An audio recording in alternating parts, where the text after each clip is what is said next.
Bom dia a todos. Vamos começar, então, a aula de Ciência da Natureza e Projetos de Vida.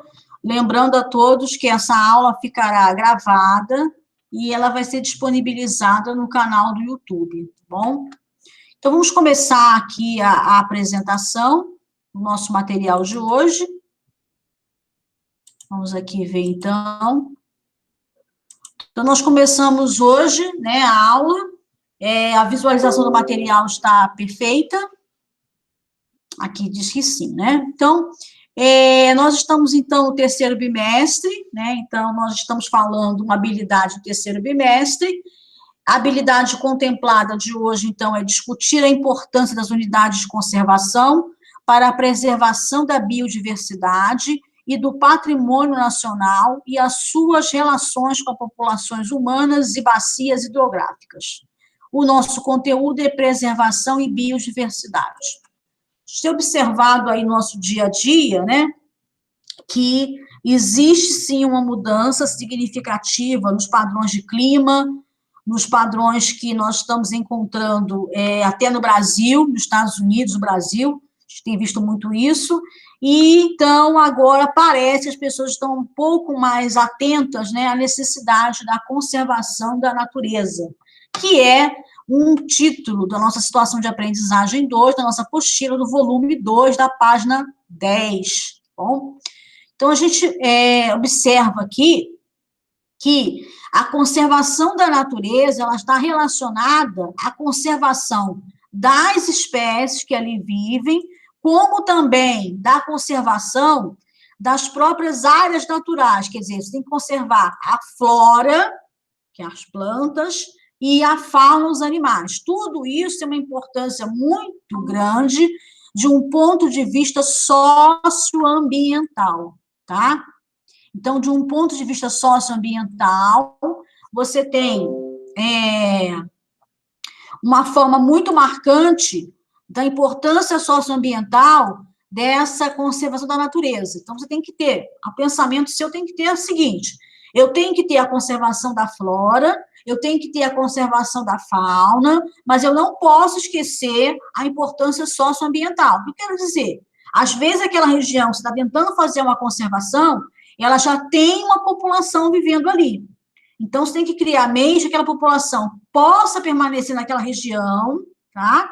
Às vezes é possível, às vezes não. Mas, quando é possível, você precisa manter aquela população ali, garantir sobrevivência àquela população e, ao mesmo tempo, garantir sobrevivência também à questão da natureza, tanto da fauna quanto da flora, bom? E, principalmente, hoje, tem que chamar muita atenção, né, em relação à população indígena brasileira. Com o coronavírus, infelizmente, nós temos muitos casos de mortalidade nessas populações, tá? Então, algumas populações indígenas, algumas etnias, né, que a gente chama de etnias, elas podem desaparecer, a cultura totalmente desaparecer por causa do coronavírus. Então, a gente tem que fazer um trabalho muito grande em relação a essa preservação da natureza, preservação do hábitat daquela etnia, e também prestar atenção também no contato, né, que o homem tem com essas etnias. Esse contato que está devastando as populações indígenas, ela é somente um aviso, olha, do que pode acontecer com o descaso total das autoridades em relação à questão da conservação das áreas indígenas, tá bom, gente? Então, isso tem que chamar muita atenção nossa a partir desse momento, né? Então, como é que funciona a conservação da natureza, como é que funciona todo esse trabalho, tá? Então, nós chamamos de unidade de conservação, espaços naturais protegidos por lei. Então, existem leis que vão proteger esse espaço, e essas leis vão dizer o que pode e o que não pode ser feito nesses espaços. Ora, existem leis, mas essas leis, vocês sabem muito bem, precisam de fiscalização, tá? Essas áreas possuem características singulares relacionadas à fauna, que são os animais, e à flora, né, as plantas do local. Vale notar que as unidades de conservação são patrimônio natural e cultural de um país. Tá? Então, no Brasil também existe isso. Daí a sua importância ecológica, daí também a necessidade da educação ambiental.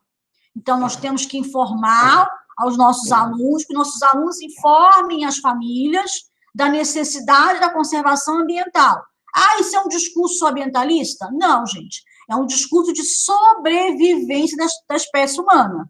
Por quê? Até o momento, nós só temos um lugar para viver, que é o planeta Terra. Então, se a gente quer garantir o futuro das próximas gerações, nós temos que ter muita consciência ecológica, porque nós estamos observando mudanças significativas de clima, que está afetando, inclusive, o nosso país. Né? Então, nós temos que prestar atenção muito nisso, porque a população cresce, a demanda cresce, e, em contrapartida, nós estamos cada vez mais atrapalhando, né, destruindo o nosso patrimônio natural.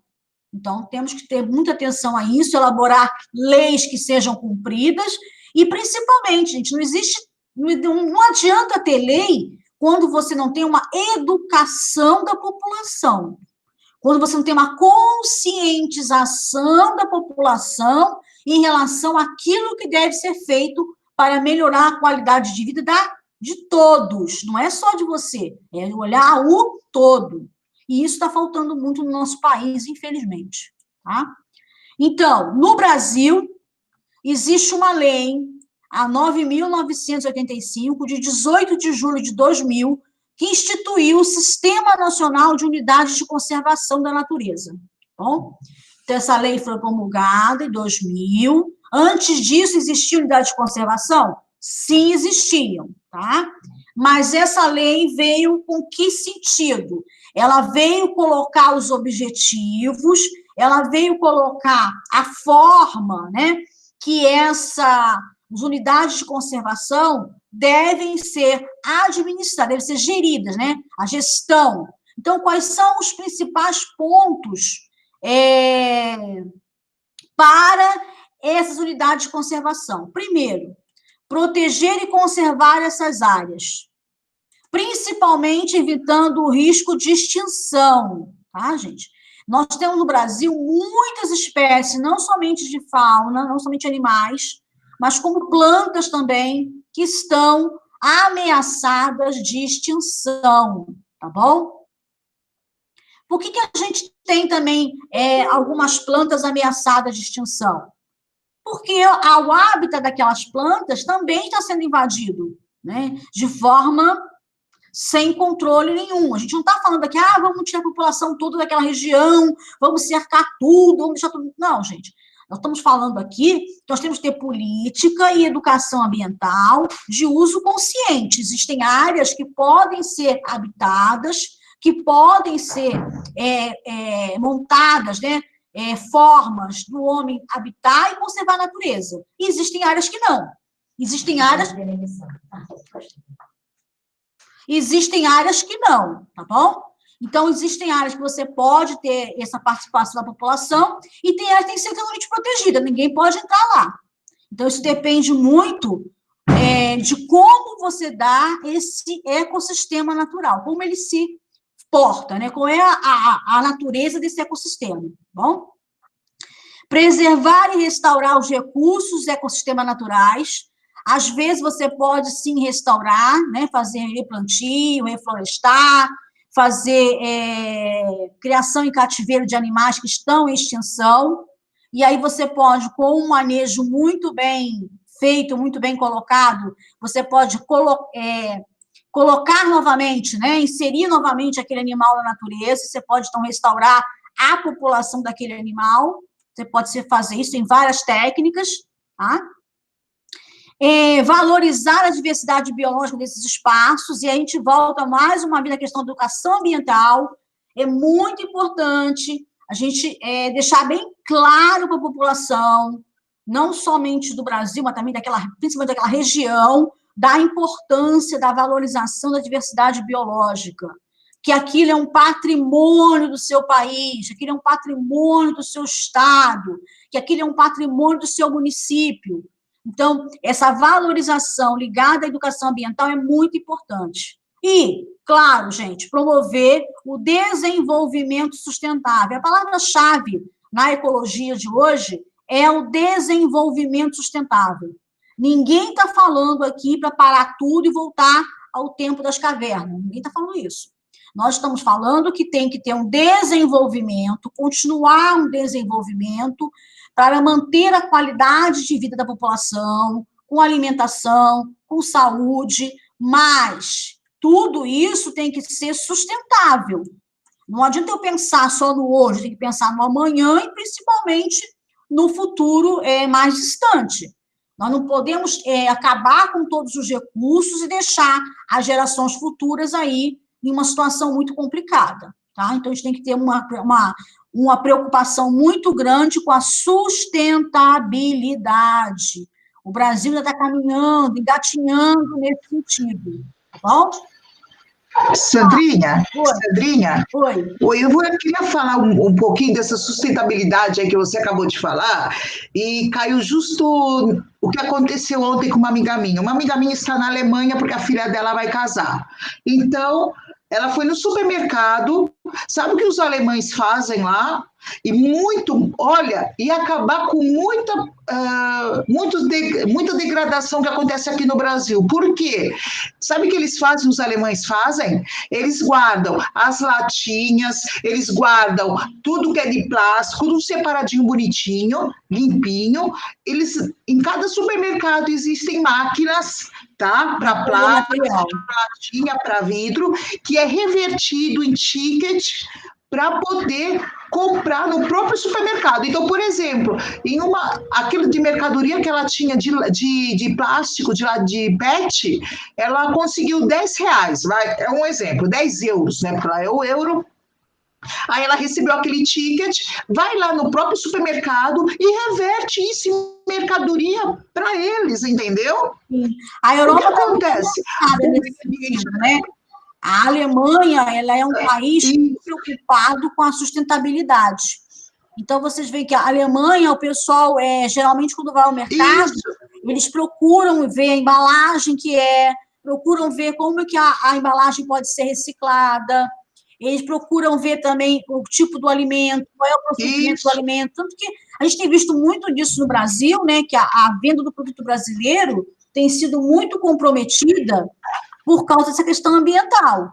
Porque hoje o consumidor que nós estamos exportando, não somente na Europa, também alguns da Ásia, alguns do Oriente Médio, já tem uma preocupação com essa questão sustentável. No Brasil, a gente vê que a coisa está engatinhando, né? Nem existe nenhum programa no Brasil de você pegar a embalagem e reverter em alguma coisa para a pessoa. Se a gente tivesse esse programa no Brasil, seria maravilhoso. Porque a gente teria duas coisas. Gente, seria muito bom. Porque nós teríamos duas coisas. Olha, no Brasil, a gente tem populações que têm muita dificuldade com a questão econômica, né? Não que na Europa não existe, tá, gente? Existe sim, existe também. Mas se você conseguisse fazer com essa população uma educação ambiental, de conscientizar que aquela embalagem que ela teoricamente ia jogar no rio ou jogar em algum terreno que está desocupado, poderia se converter em dinheiro para ela. Dinheiro é uma palavra. Mas é dinheiro, tá?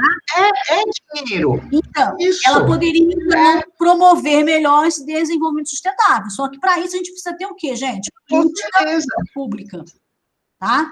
Nós precisamos ter política pública. E aí vem aquela parte da nossa cidadania. Por que funciona tão bem na Europa? Tá? Por que na Europa, na Alemanha, na Noruega, na Áustria, por que esses países escandinavos essa questão? Por quê? Porque essas pessoas que estão na gestão, elas são cobradas. Existe uma educação, né? Existe uma formação muito grande da população de cobrança. Olha, eu te coloquei lá, mas você tem que fazer isso. Se você não fizer isso, não quero. Uma estrutura, né? Uma estrutura política muito rígida, ela tem muito impostos. Mas a população, ela cobra de maneira muito firme a que está sendo revertido para ela. É claro que é um país pequeno, né, gente? É claro que a gente não está falando da Alemanha. A Alemanha é um país, em relação ao Brasil, meu Deus. Podemos comparar com Minas Gerais, tá? Mas pequeno, o Brasil é um continente. Tá? Então, o que pode ser desenvolvido em São Paulo não pode ser desenvolvido em Manaus, por exemplo, porque são realidades totalmente diferentes. Mas o que a gente está falando é que tem que ter uma política voltada ao desenvolvimento sustentável, voltado à educação ambiental. E tudo isso, gente, está ligado ao quê? Ao caráter de ciência. Então, a ciência, ela precisa estar mais atenta nessas questões. Então, pesquisar, sim, formas que possam levar ao desenvolvimento sustentável, formas que possam melhorar a educação ambiental. Isso é importante que a gente tenha na nossa mente, tá bom? Bom, então aqui, de acordo com aquela lei que nós falamos aqui, tá? A Lei 9.985, de julho de 2000, o que essa lei diz que são unidades de conservação? Ela diz que são espaço territorial e seus recursos ambientais, incluindo água. A água é um patrimônio que deve ser muito bem conservado. Os seres vivos vivem sem comer por um tempo, mas não vivem quase tempo nenhum sem água. A quantidade de água potável no planeta Terra é limitada. Tá? Então, nós temos que proteger a água, principalmente a água potável do nosso país, que, graças a Deus, é bem abençoado nesse sentido. Com características naturais relevantes, legalmente instituído pelo poder público. Então, as áreas de conservação não são ideias de ninguém, de nenhum ambientalista. Elas são ideias que devem ser legalizadas pelo poder público, quer dizer, uma lei, tá bom? Com objetivos de conservação e limites definidos, aonde começa e aonde termina. Regime especial de administração, isso aqui é um problema sério, tá? Gestão, né? E também aplicar garantias adequadas de proteção. O que são garantias adequadas de proteção? É aquilo que eu falei para vocês. Existem áreas que a gente pode ter um manejo, que a gente chama de manejo, né? Da população que está vivendo naquela região e da preservação ambiental. Existem áreas que isso não é possível. Então, você tem que garantir maneiras adequadas. Isso existe o quê? Não deixar invadir também, né, gente? Regiões que você não pode ter essa prática, né, de manejo de população com o meio ambiente, tá bem? Bom, então as unidades de conservação são divididas em 2 grandes blocos, tá bom? A unidade de conservação de proteção integral, que tem a função de conservar o ambiente natural. Ela vai permitir o uso indireto dos recursos naturais, mas não pode ter coleta, dano ou consumo daquela região, tá? Essas áreas são divididas em estação ecológica, reserva biológica, parque nacional, monumento nacional e refúgio da vida silvestre. A gente vai ver um pouco melhor do que pode, do que não pode nessas áreas de proteção integral, tá bom? As unidades de conservação de uso sustentável, a palavra já fala, né, gente? Sustentável, tá bom? Ela garante a exploração, mas com a garantia da conservação dos recursos. E isso quer dizer o quê? Que não pode ter excesso, não pode ter uma exploração em excesso, tem que ter uma coisa controlada. Em áreas de conservação de uso sustentável, sim, a população pode manter-se ali, mas ela não pode ter um excesso de exploração, tá? Quais são essas áreas? Áreas de proteção ambiental, área de relevante interesse ecológico, floresta nacional, reserva extrativista, reserva de fauna, reserva de desenvolvimento sustentável, reserva particular do patrimônio natural. Existe também no Brasil, tá, gente? Algumas áreas particulares, isso aqui é preocupante, né? Porque a gente tem particular pertence a alguém. E aí, como é que a gente faz com as populações que não têm condições de ter aquele acesso? É bem discutido isso aqui, mas aqui existe, sim, em alguns lugares do mundo, até eles falam que é uma grande parceria, né, com a questão ambiental, tá? Pode ser uma solução interessante para permitir a conservação dos recursos. Bom, então, as áreas de proteção integral, como eu falei para vocês, né? Definição são aquelas que têm a função de conservar o ambiente natural, permitindo o uso indireto. Como é que isso funciona, gente? Olha só. A estação ecológica é uma área de proteção integral. Na estação ecológica, a preservação da natureza e a realização de pesquisas científicas. Mas não é qualquer cientista, não, tá, gente? Existe um protocolo, tem que estar vinculado a uma instituição de ensino, e você tem que fazer toda a preparação, submeter isso a vários órgãos para aprovar, né, aquela sua pesquisa, aquele seu desenvolvimento ambiental, aquela sua educação ambiental. Então, não é assim, eu cheguei lá, eu estou aqui, ó, eu sou pesquisadora, cheguei hoje, eu quero ver, eu quero conhecer, eu quero ver, não é bem assim, não, tá bom? Não tem visitação pública. Só tem visitação se você tiver um projeto de educação ambiental, que também, exatamente com a pesquisa científica, deve ser submetido ao gestor daquela região, tá? Então, não é assim, não. Cheguei lá, quero conhecer, quero ver, não. Tem que ter um projeto direitinho, porque são áreas que você não pode ter muita gente, não pode ter muita influência, a pessoa não pode levar pedrinha, bichinho, plantinha, né, da região, as famosas lembrancinhas, tá bom? Reserva biológica, preservação integral da biota, né, e demais atributos naturais existentes em seus limites, sem interferência humana direta ou modificação ambiental. Também não pode ter visitação pública, tá bom, gente? Exceto com objetivo educacional. Então, a estação ecológica, onde você tem mais pesquisa científica, as áreas de preservação integral da biota é mais restrita ainda, né? Ela tem uma preocupação muito grande em não permitir modificação ambiental para nada, tá? Então, é mais difícil você ter autorização para entrar numa reserva do que em uma estação ecológica, tá bom? E o Parque Nacional são áreas de preservação de ecossistemas naturais com grande relevância ecológica e beleza cênica. O que é beleza cênica, gente? Realmente que são bonitas, né? Que você pode tirar aquelas fotos bonitas, maravilhosas, né? São áreas de pesquisa científica, desde que aprovada, lógico, atividades de educação ambiental, tá? Interpretação do ambiente, recreação em contato com a natureza, e aqui, gente, uma preocupação muito grande dos ambientalistas, que é a questão do turismo ecológico. Bom?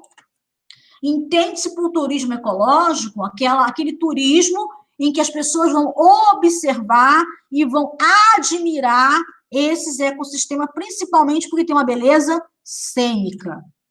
Só que o turismo ecológico, muitas vezes, é um turismo que acaba com a natureza.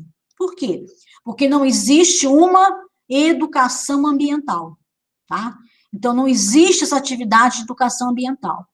Então, a pessoa vai lá, quer tirar as fotos, quer pegar uma plantinha, quer trazer uma rocha, ou, pior ainda, pegar um animal silvestre.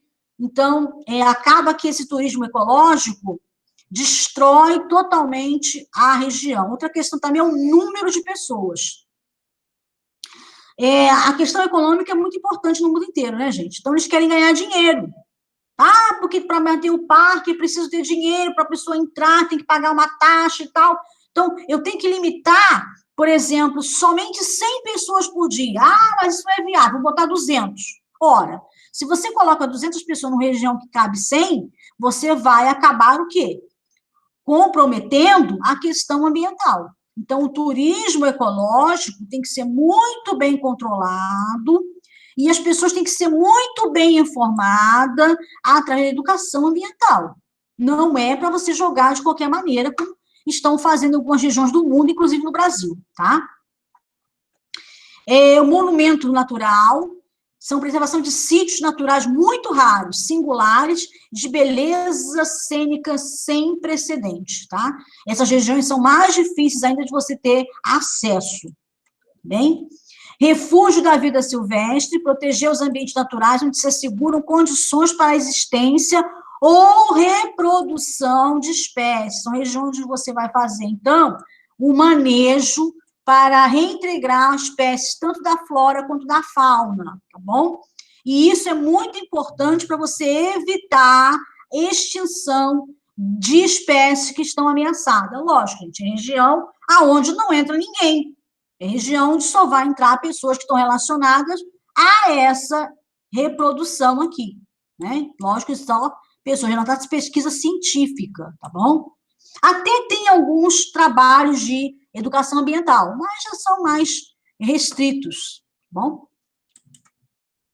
Bom, então, unidade de proteção ambiental, o objetivo dela é a preservação da natureza, apenas o uso indireto de recursos naturais. Então, aqui tem alguns exemplos, né, de onde existem essas regiões no Brasil. Então, a gente está aqui com o mapa do Brasil, você observa que o Brasil é um continente, tá?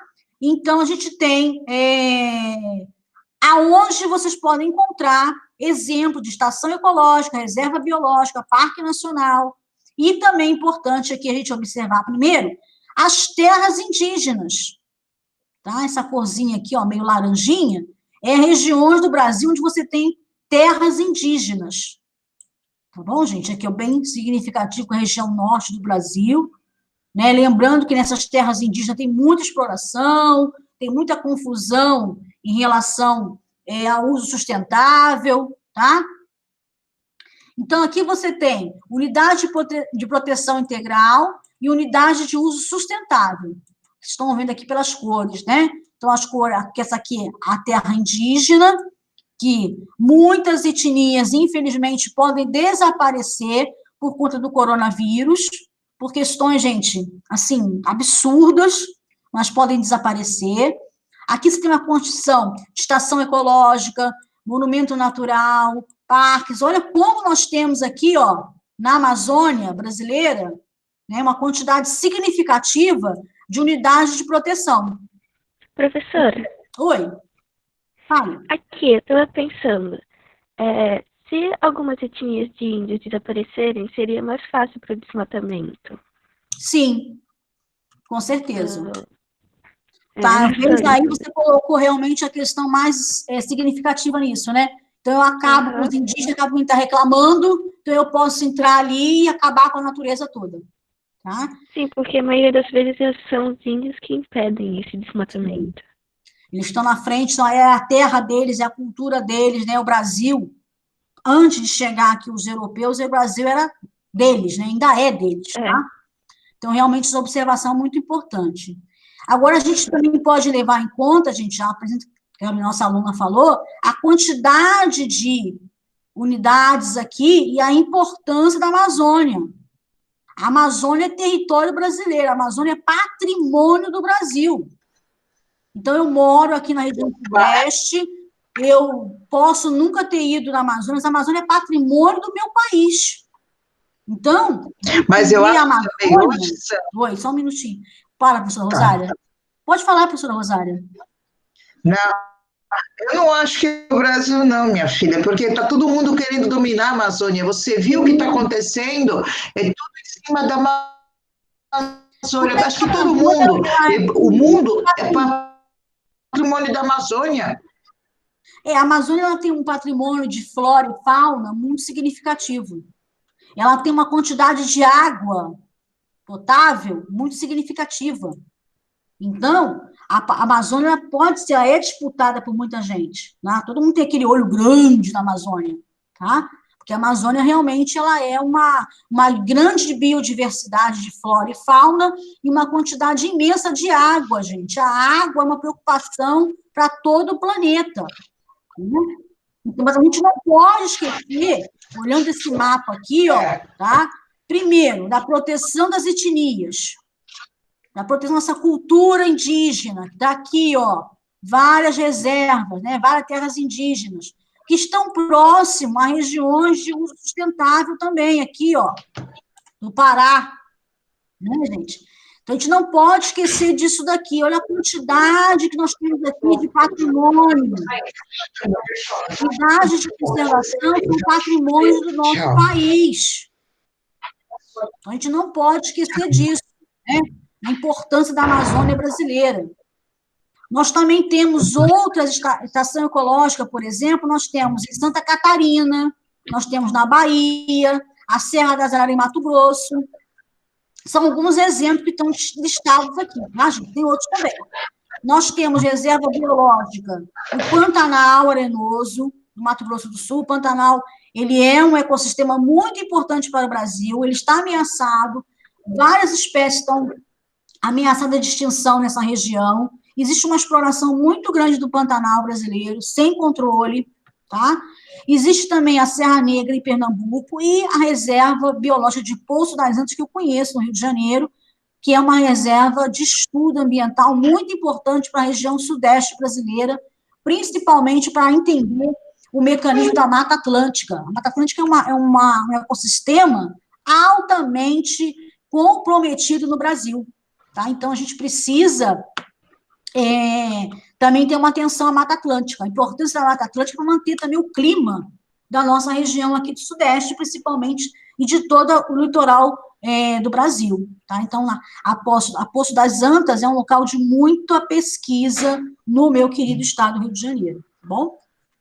Parque Nacional, a gente tem aqui alguns exemplos, né? O Pico da Neblina, na Amazônia, importantíssimo aqui também na preservação de ecossistemas naturais, né?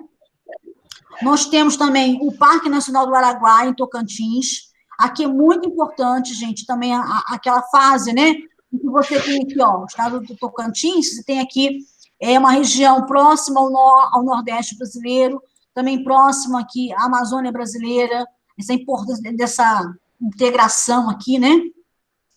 Entre Centro-Oeste, Nordeste, Norte, importante do estado do Tocantins nesse sentido, e a Serra do Divisor no Acre, tá? Que também é muito importante essa região aqui, e ela também constitui um parque nacional importantíssimo de biodiversidade do nosso país, tá bom?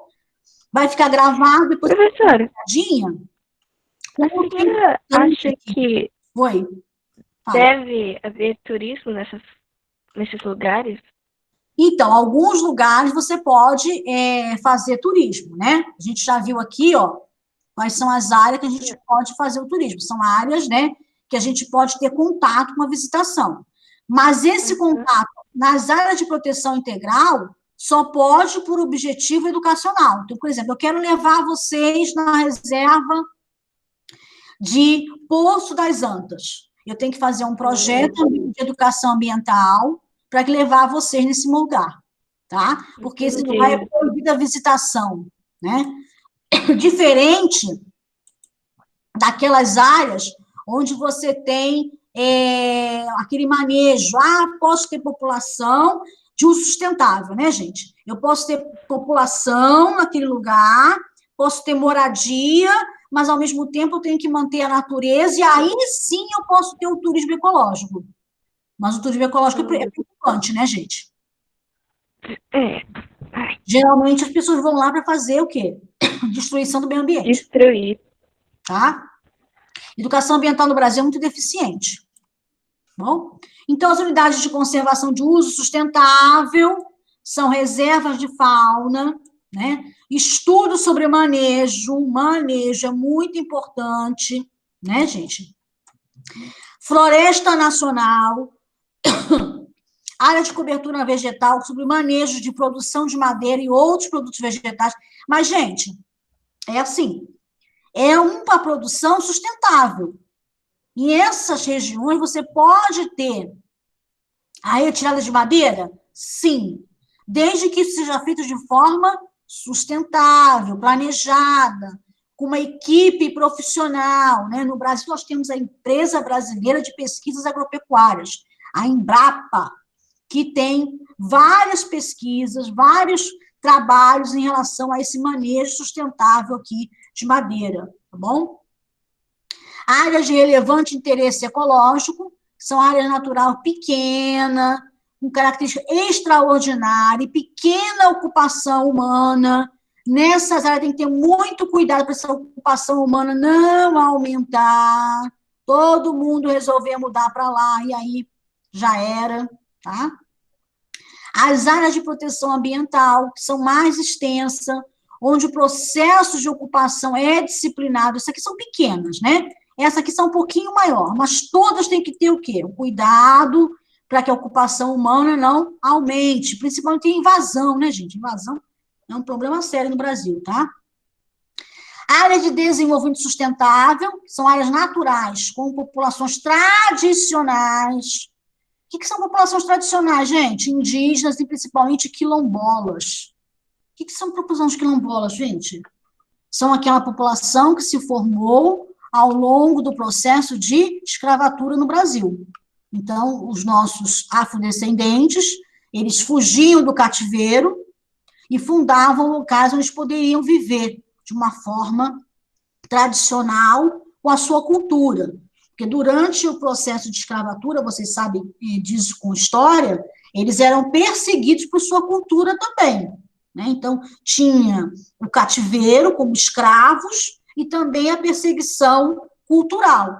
Então, essas populações tradicionais se refugiavam em lugares distantes para viver a sua cultura e para tentar sobreviver também. E formaram, então, as populações tradicionais, que nós chamamos de populações quilombolas. São populações que precisam também de atenção nossa, porque são populações muito vulneráveis, né? Onde os recursos de saúde têm mais dificuldade de chegar, aonde eles têm uma interferência que não é legal para a cultura deles, tá? Então, tudo isso aqui a gente precisa ter muito cuidado nessas reservas para que você mantenha essas populações tradicionais também como cultura nacional, gente. Os quilombolas é uma cultura brasileira, né? A população quilombola faz parte da nossa cultura, também é nosso patrimônio também. Bom, tem que encarar que nós temos as etnias indígenas, que são, sem sombra de dúvida, importantíssimas na nossa cultura, mas também nós temos os povos tradicionais, como os quilombolas. Então, a cultura brasileira, ela tem uma participação afrodescendente muito importante, até na nossa língua. Nós importamos a língua portuguesa de Portugal, da Europa, mas nós temos muita influência indígena de nossas etnias e também das nossas tradições africanas.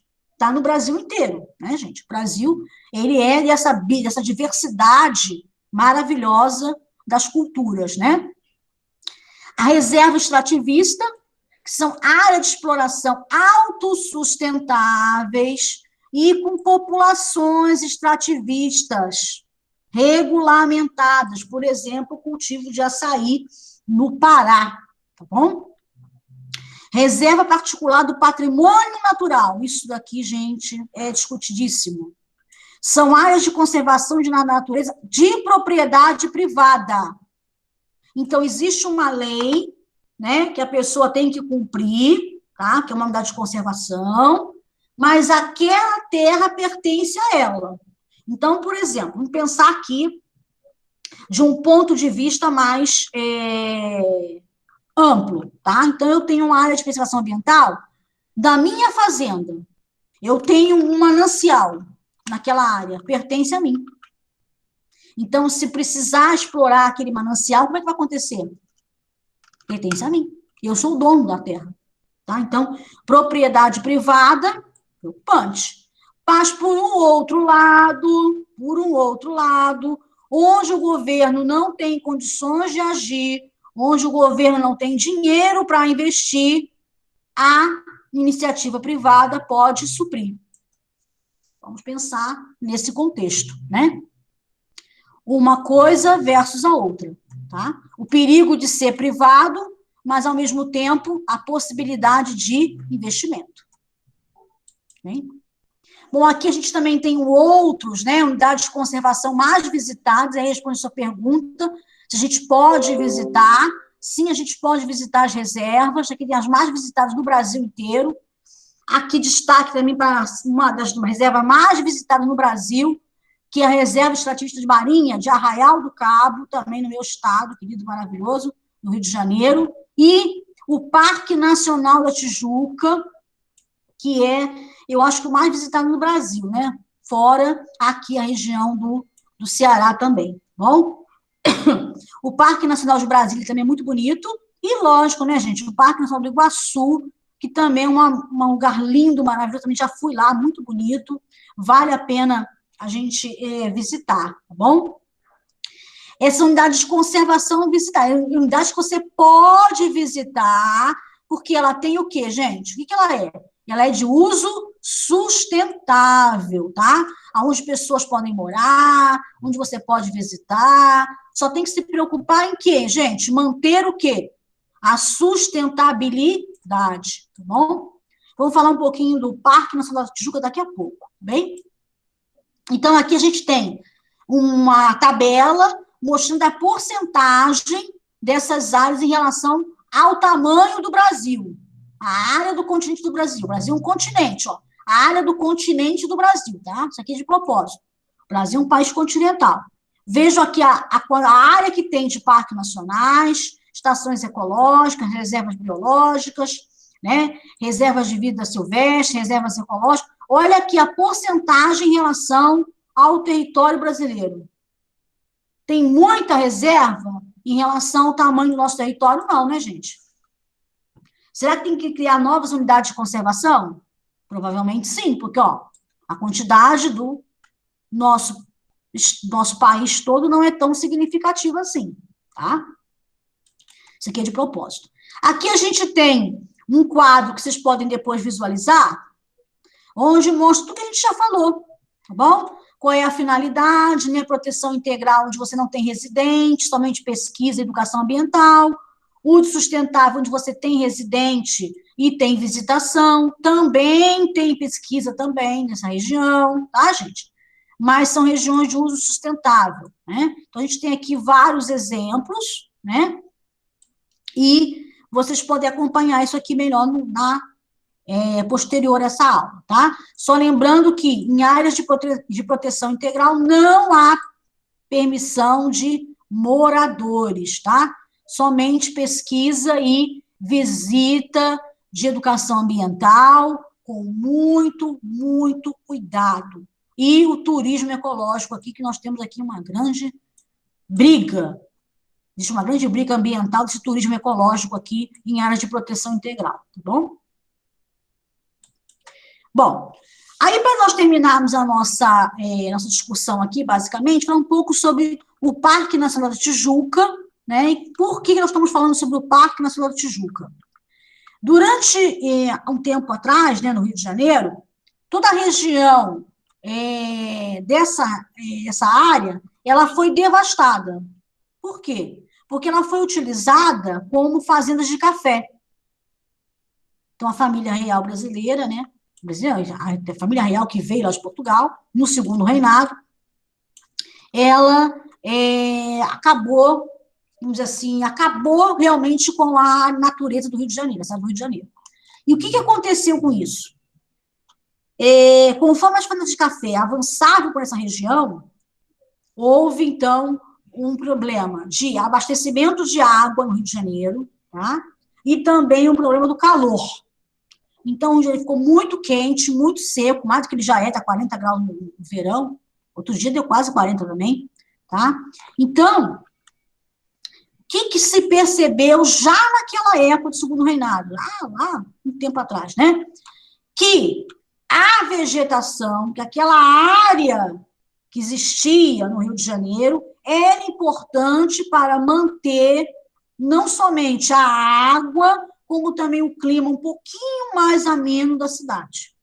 Então, já naquela época, né, Dom Pedro II era uma pessoa muito culta, ele estudava muito, lia muito, Então, ele tinha muito acesso ao conhecimento que existia naquela área, tá? E foi através dele que houve, então, o reflorestamento desta região. Então, o Parque Nacional da Tijuca, ele é uma área que foi totalmente reflorestada e ela hoje abriga 230 espécies de animais e aves. E também uma flora muito bonita, né? É parte do patrimônio da nossa cidade, Rio de Janeiro, é a maior floresta urbana do mundo, tá, gente? Ela compreende vários setores, como está aqui, né? Entre elas está o Parque Nacional da Tijuca, onde você tem as florestas da Tijuca, tem a Serra da Carioca, Pedra Bonita, Pedra da Gávea, dos Pretos, dos Forros da Convanca, tá bom? É uma área muito bonita na nossa região do Rio de Janeiro, bem? Bom, então, a gente termina com a Floresta da Tijuca, só mostrando para vocês a importância, né, às vezes, do reflorestamento, tá bom? Vegetação secundária aqui, gente, quer dizer que ela foi fruto do reflorestamento. Então, foi destruída por fazenda de café, depois se entendeu da importância ecológica, ela foi reflorestada e hoje é patrimônio do Brasil e patrimônio da cidade do Rio de Janeiro também, tá bom? Antes da gente começar aqui o projeto de vida, vamos só uma interação rápida aqui, pode ser, professora Rosária? Claro, claro que pode. Estão visualizando aí, gente? A próxima interação? Sim. Tá. Eu Sim, vou compartilhar com vocês Sim. o nosso link aqui, para que vocês possam editar, tá bom? Já sabe como é que funciona o nosso link, né, gente?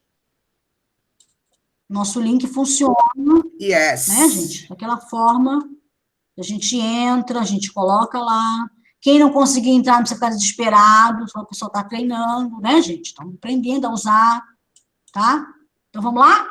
Ó, já compartilhei com vocês, já podem entrar, tá? Vamos. E nós temos aqui duas questões de ciência da natureza, tá bom? Questão número 1, assinalar a alternativa que apresenta uma unidade de conservação, uma unidade de proteção integral, segundo a legislação brasileira, porque varia isso de país para país, tá bom? Qual seria aqui, então, uma unidade de proteção integral? Reserva biológica, reserva de fauna, área de proteção ambiental e reserva de desenvolvimento sustentável. Ah, quem está com dúvida, vou colocar também aqui o material de compartilhamento que a gente acabou de ver, tá? Vocês poderem consultar para responder a pergunta, tá bom? Então, o primeiro link é da lousa de interação e o segundo link é da lousa do material que a gente viu aqui, para que vocês tenham em casa, que possam estudar, né? E que possam também ver agora para fazer a atividade, tá bom? Quantos minutos, professora Rosária? 3 Gente, vamos lá, minutos, vai, rapidinho, tá? Vamos entrar, compartilhar e fazer o material, tá bom? Uhum. Todo mundo adora isso. Mas hoje tem uma surpresa,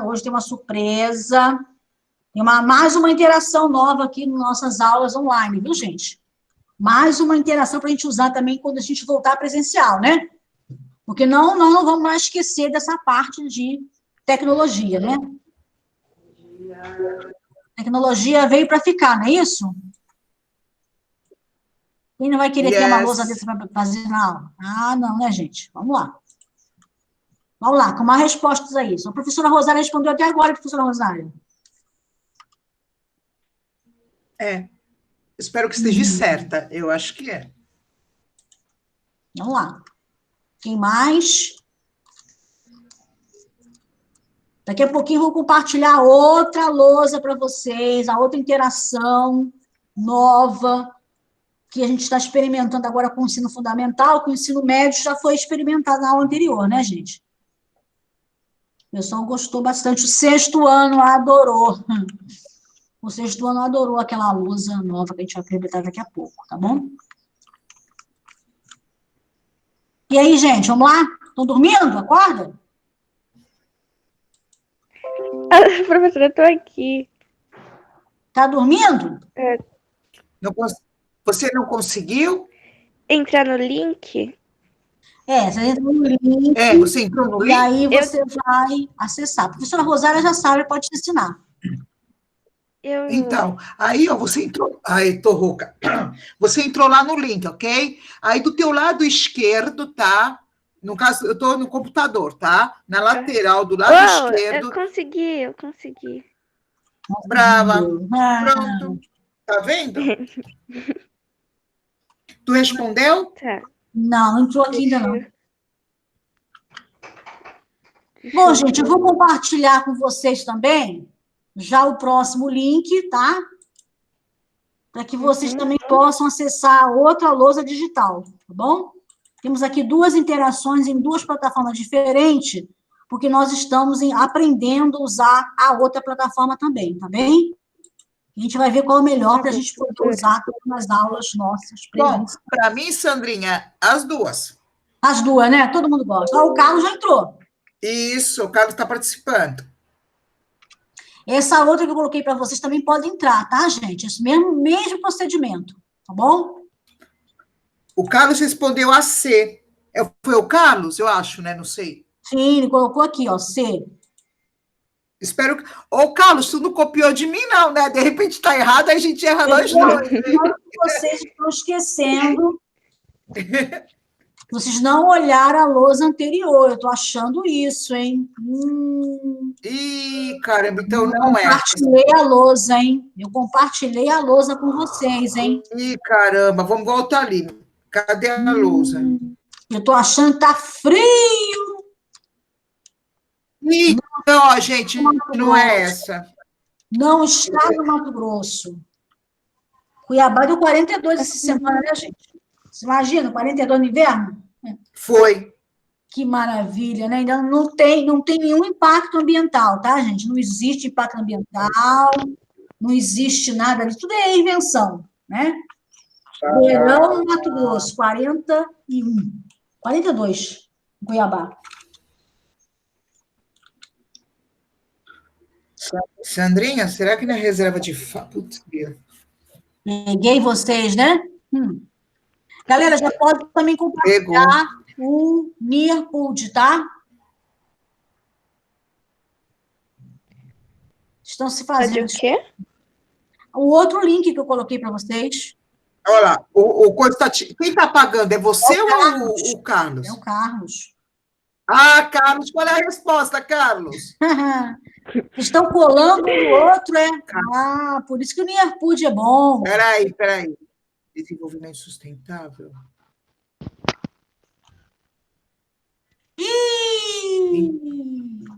Tá na Noruega. Não é. Peraí, calma aí. Tá na Noruega. Vamos lá, ó, gente. Olha aqui, ó. Ó, olha aqui. Dá para enxergar aí? Olha aqui. Ó. Eu não tô... Aonde, filha? Peraí. Peraí, deixa... Aumenta isso aí, mulher, que eu não tô enxergando nada. Espera aí. Calma que eu vou arrumar o material aqui melhor. Olha aqui. Ter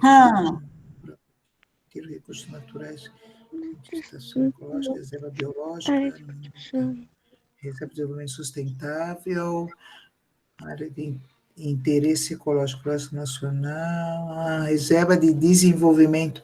É a letra... Peraí, volta aqui. É a letra D.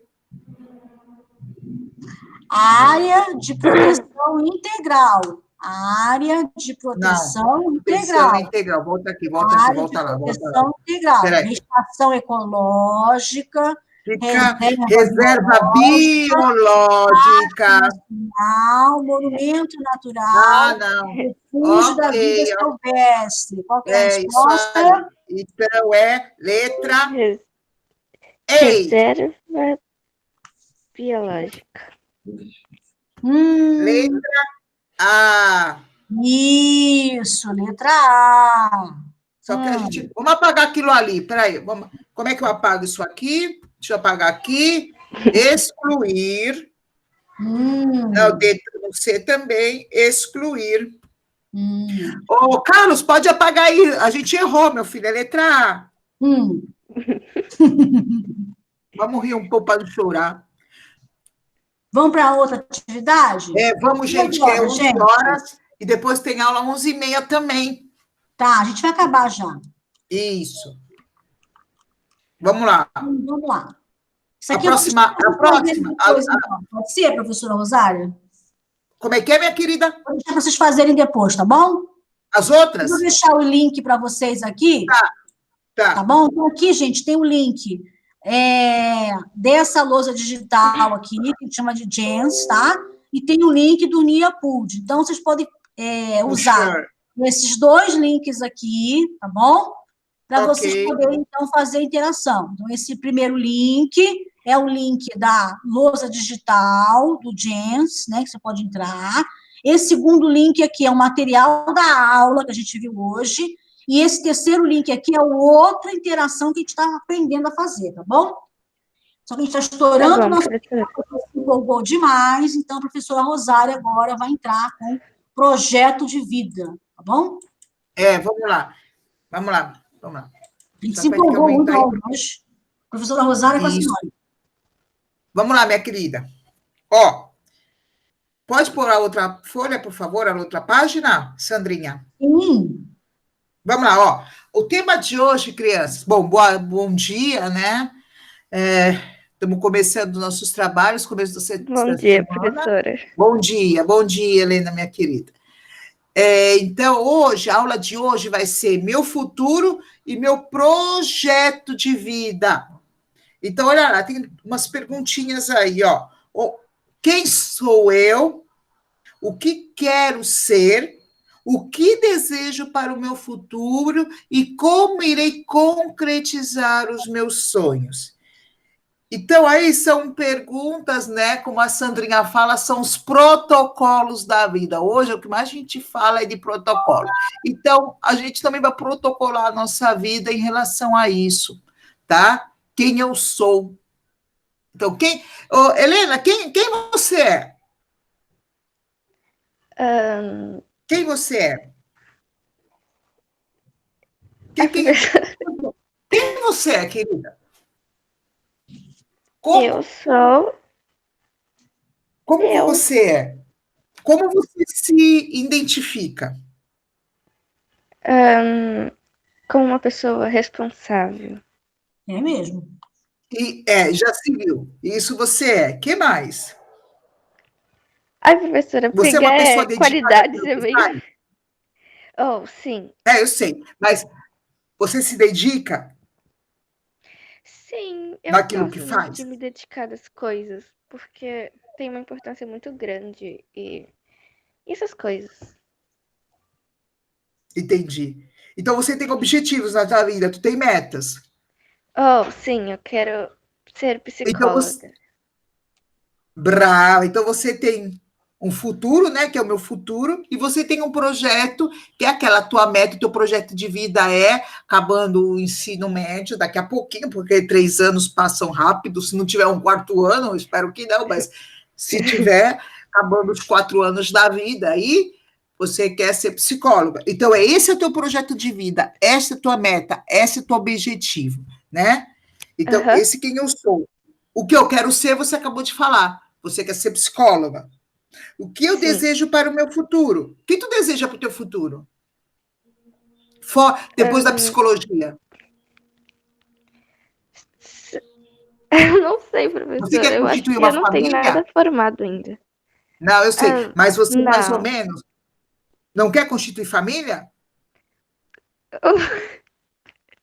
Eu acho que, sei lá, quando tiver É muito cedo para falar isso. É muito cedo. É muito cedo. Tá bom, então. Então deixa para lá.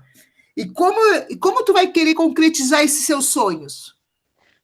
Estudando bastante. Isso. Essa é a meta principal. Essa é a meta principal. É você estudar. Porque lá você vai chegar. O pessoal fala, o estudo. Hoje o estudo, gente, Com estudo já é difícil, imagina sem. Não é fácil. Não é fácil realmente você ser alguém. Você já é, mas para você querer, para você conseguir alguma coisa, né? Tu tem que se dedicar. Tudo na vida é de dedicação, entendeu, gente? Tudo na vida da gente é uma dedicação. Se você não se dedica a alguma coisa, se você não se dedica a alguma coisa, é difícil, você nunca vai chegar lá, entendeu? Então, a gente tem que sonhar, a gente tem que ter meta, a gente tem que ter objetivo na vida da gente. Deu para entender? Então, vamos lá, Sandrinha, joga para a próxima página. Isso. O que é o projeto de vida? Então, olha lá, ó. Possuímos muitos sonhos que desejamos realizar. Temos a opção de escolher o nosso destino e o nosso caminho.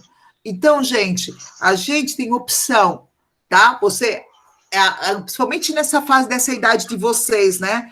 A gente não sabe que caminho seguir. O que eu quero ser, mesmo que não queira ser, as amizades influenciam muito. Mas você tem que escolher o seu destino para você projetar o futuro. Tem gente que tem, já desde pequeno, aquela fixação, eu quero ser isso e eu vou ser isso. Tem gente que muda na metade do caminho, conforme vai crescendo, os hormônios mudam, porque isso mexe com a personalidade da pessoa também. Entendeu? Então, o destino, quem faz é a gente, quem escolhe é a gente. E o nosso caminho também. Então, ó, no entanto, muitas vezes ficamos confusos quanto ao caminho a tomar. E, às vezes, escolhemos rotas que nos afastam dos nossos objetivos, entendeu? São os percalços da vida, né? A gente tenta seguir uma linha reta, a gente tenta enxergar lá na frente, mas aí a própria vida começa a fazer desvios para a gente. Isso acontece justamente por não ter planejado antes o que realmente queremos. Tá? Então, lá, um projeto de vida é um plano colocado no papel, tá? É o diário da vida da gente. Nele podemos visualizar melhor os caminhos que devemos seguir para realizar os nossos sonhos e, assim, alcançar nossos objetivos. Para isso, necessitamos saber claramente o que queremos e sempre ter em mente quais são os nossos valores. Por isso, a família é a base de tudo. A família é o alicerce.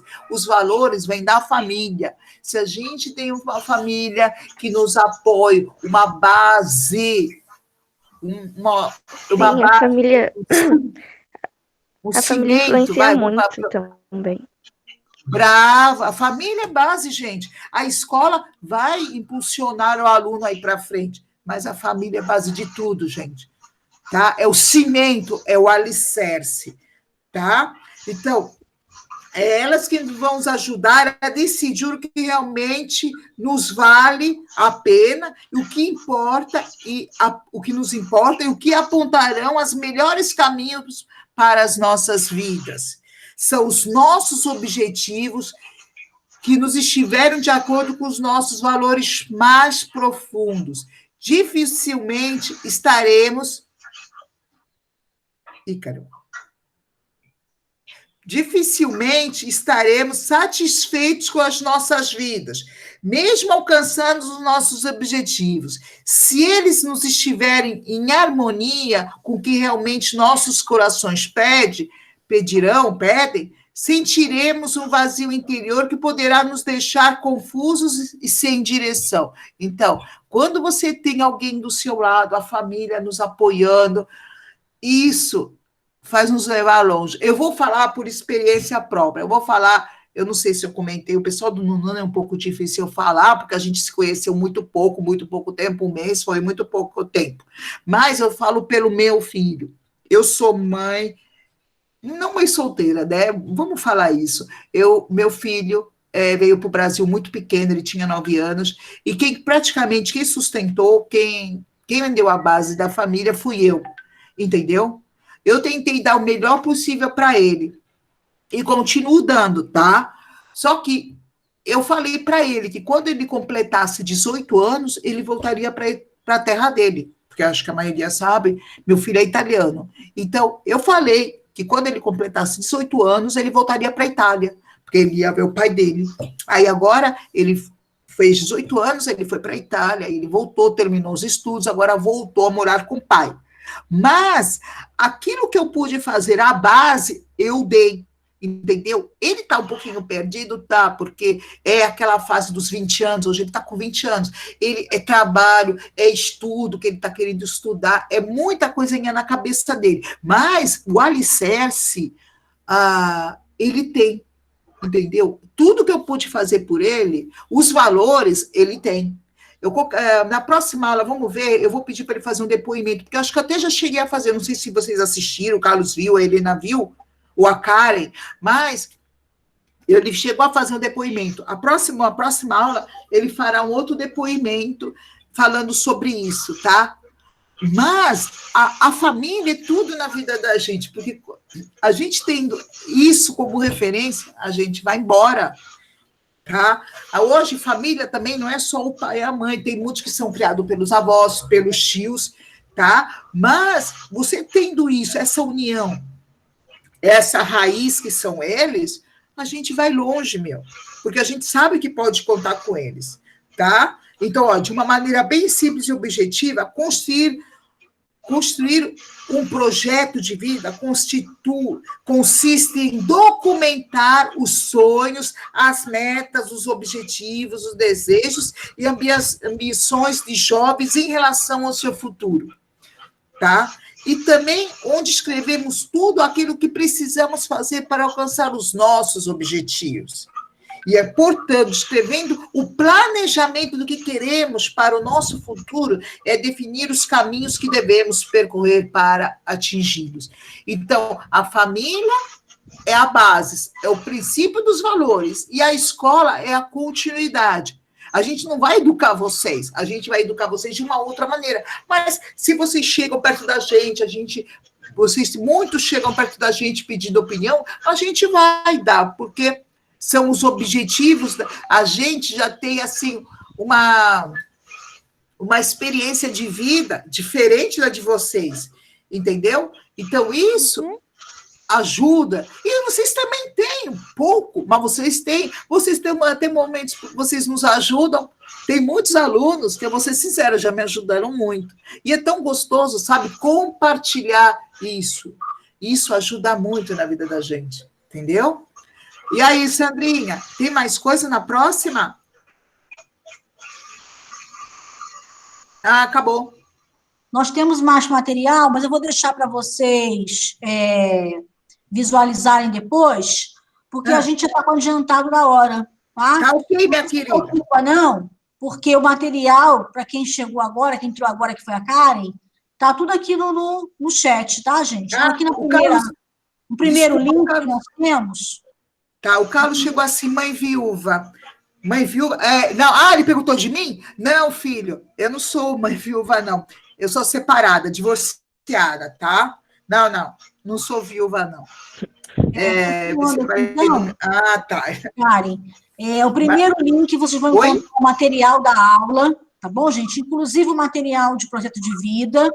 O segundo link é a interação que a gente fez com a questão das atividades, né? O terceiro link aqui é um outro aplicativo que nós estamos aprendendo a usar também para interação, tá? Então, esse aplicativo aqui que nós estamos aprendendo, nós vamos usar também em sala de aula, né, gente? Quando voltar ao presencial, a gente vai usar isso aqui também, tá bem? Eu vou interromper aqui, então, a gravação, para que a gente fique...